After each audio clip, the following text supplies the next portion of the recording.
ఈ లక్షణాలు ఉంటే వెంటనే మీరు న్యూరాలజిస్ట్ ను సంప్రదించి జబ్బును నిర్ధారణ చేసుకోవాలి.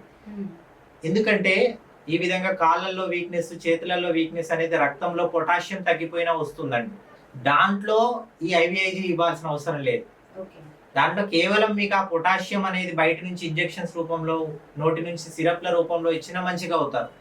కానీ అది పొటాషియం తగ్గిపోయినందువల్ల వచ్చిన వీక్నెస్సా లేకపోతే ఈ గులెన్ బ్యారీ సిండ్రోమా అనేది న్యూరాలజిస్ట్ ఎగ్జామినేషన్ చేసి చెప్పాలి. ఎందుకంటే ఆ పొటాషియం తగ్గిపోవడానికి కారణాలు వేరు.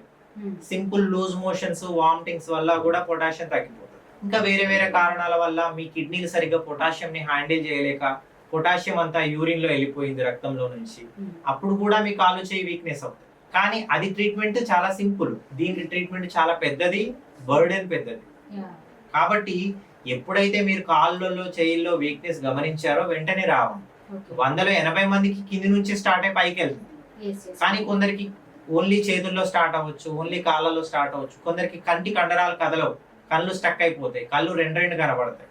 ఈ జబ్బులో భాగంగానే కళ్ళు సరిగ్గా కదలవు, నడుస్తుంటే ఇంబ్యాలెన్స్ ఉంటాయి, తూలినట్టుగా ఉంటాయి, అటాక్సియా అంటారు దాన్ని. సో ఈ విధంగా కూడా ప్రెజెంట్ అవుతుంది జీబీ సిండ్రోమ్ అనేది. రీసెంట్ గా నేను 2 జీబీ సిండ్రోమ్ పేషెంట్స్ ట్రీట్ చేశాను లాస్ట్ మంత్ లో. ఒకతనేమో కంటి ద్వారా ప్రెజెంట్ అయ్యాడు, ముందు కళ్ళు సరిగ్గా కనబడట్లేదు, రెండు కనబడుతున్నాయి, నడుస్తుంటే ఇంబ్యాలెన్స్ గా ఉందని ఒక ఆయన ఏమో క్లాసికల్ గా ప్రెజెంట్ అయ్యాడు, అంటే కాళ్ళలో చచ్చుపడిపోయిన తర్వాత క్రమంగా చేతులు చచ్చుపడిపోవడం జరిగింది. ఫార్చునేట్లీ ఈ కాళ్ళు చచ్చిపడిపోయిన ఆయన వితిన్ 1 వీక్ లో వచ్చాడు, ఇంజెక్షన్స్ అందాయి, పూర్తిగా లేచి నడుచుకుంటూ వెళ్ళాడు. ఈయన దాదాపు 20 రోజుల తర్వాత వచ్చాడు, ఈయనకు పెద్దగా ఇంప్రూవ్మెంట్ రాలేదు, ఈ కళ్ళు ఎఫెక్ట్ అనేది. కాబట్టి తొందరగా వస్తే మేము వైద్యం చేయడానికి అవకాశం ఉంది.